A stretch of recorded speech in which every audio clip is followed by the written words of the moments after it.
dari kegiatan kita ini kita kan terlebih dahulu melakukan ice breaking. Nah, dari semua berdiri.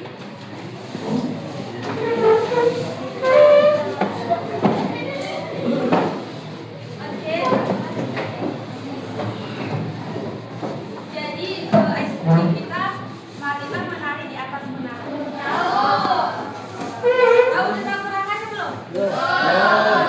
Oke, jadi gini. Marina menari di atas menara. Di atas menara, Marina menari. Oh, udah. Dengar ya. Marina menari di atas menara. Di atas menara, Marina menari. Oke. Buat keterangannya yang di siang dan ini kalian yang buat keterangannya. Nanti misalkan acak lagunya. Oke, mulai. Marina menari di atas menara. Di atas menara, Marina merana. Marina menari di atas menara. Di atas Marina merana. Marina merana di atas menara.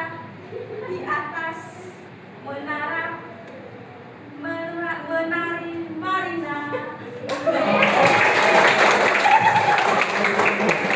Oke, silakan dulu aja di semua. Nah, setelah kita melakukan SPG tadi, adik-adik pasti sudah lebih semangat dan tidak mengantuk lagi karena ini jam-jam rawan ya. Kita akan masuk ke materi kita, yaitu yang pertama, apa itu adaptasi. Nah, adik-adik di sini ada yang tahu nggak selain yang di sini dulu? Apa arti adaptasi ini, ada yang tahu? Oke, kalau nggak ada ya udah lebih jelaskan aja. Jadi adaptasi diri itu adalah kemampuan seseorang untuk menyesuaikan diri dengan lingkungan sekitar ataupun keadaan, kemudian aturan dan orang-orang di sekitarnya. Nah, di lingkungan sekolah itu kan kemampuan beradaptasi diri itu sangat penting supaya adik-adik semua bisa merasa nyaman dan punya hubungan yang baik dengan teman-teman adik di sekolah-sekolah ini. Nah, biasanya orang-orang yang mampu untuk beradaptasi itu akan lebih mudah untuk bekerja sama, kemudian dengan anak yang sulit untuk beradaptasi atau menyesuaikan diri itu biasanya akan lebih sering merasa canggung, malu ataupun memilih untuk menyendiri daripada untuk bergabung dengan teman-temannya.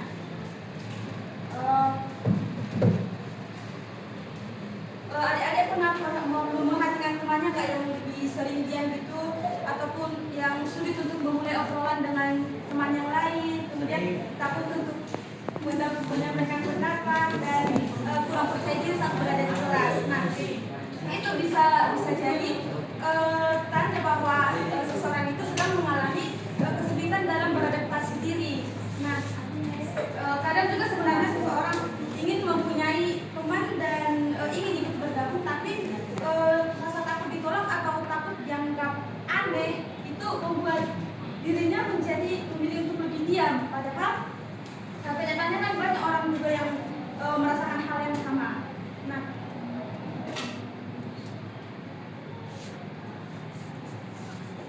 oke, sekarang kita masuk ke faktor penyebab dari kesulitan untuk beradaptasi. Nah, jadi faktornya ini ada dua, yaitu faktor internal atau dalam diri sendiri, ataupun yang kedua faktor eksternal dari luar atau dari lingkungan sekitar. Nah, kalau faktor dari dalam diri sendiri itu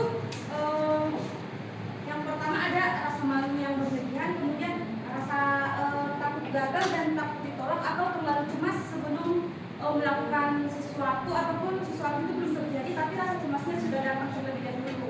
Kan rasa cemas kita itu datang dari pikiran kita sendiri, bukan dari orang lain.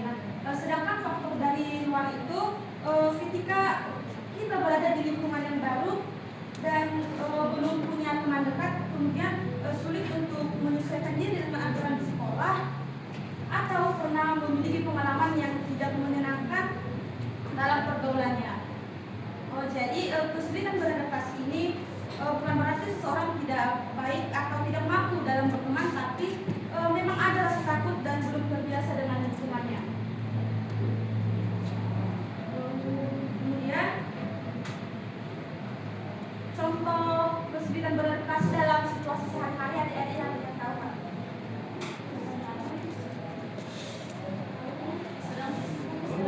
Contoh kesulitan beradaptasi dalam lingkungan sehari-hari di sekolah.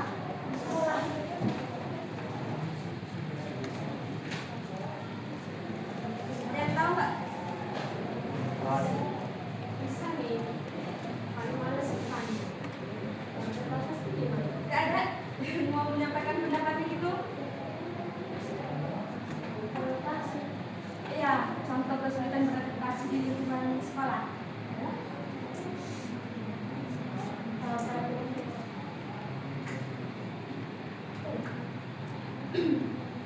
Udah biar bisa aja yang bilang. Oke kan contohnya yang pertama nih saat jam istirahat ada dari adik-adik di sini yang memilih untuk berdiam diri di kelas karena takut bergabung dengan teman-teman yang lain. Nah dan kalau ada adik-adik yang mengalami seperti itu, adik-adik boleh mencoba untuk memulai mendekat secara perlahan dengan teman-teman adik-adik dan misalnya dengan menanyakan tugas ataupun memulai dengan obrolan yang sederhana. Kemudian contoh yang kedua, kalian mungkin merasa gugup saat diminta kerja kelompok dengan teman yang belum terlalu dekat dengan kalian. Nah, dan adik-adik bisa mengatasi hal tersebut dengan tetap berani untuk mencoba berkomunikasi dan bekerja sama supaya hubungan adik-adik dengan teman-teman kelompok adik yang mungkin adik-adik belum akrab bisa menjadi lebih dekat. Nah, kemudian contoh yang ketiga mungkin ini yang paling sering yaitu malu untuk menyampaikan pendapat di kelas karena takut ditertawakan karena jawaban dari adik-adik mungkin salah gitu. Nah, adik-adik sebenarnya hal itu adalah hal wajar, tapi kalian harus tetap berani untuk mencoba bicara dengan percaya diri karena semua orang juga pernah merasa gugup. Kemudian contoh yang terakhir nih, kalian mungkin pernah merasa minder karena menganggap teman itu lebih hebat atau lebih pintar dari kalian. Nah, kalau untuk mengatasi hal seperti itu, kalian adik-adik fokus saja pada kemampuan diri sendiri dan terus mengembangkan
YouTube.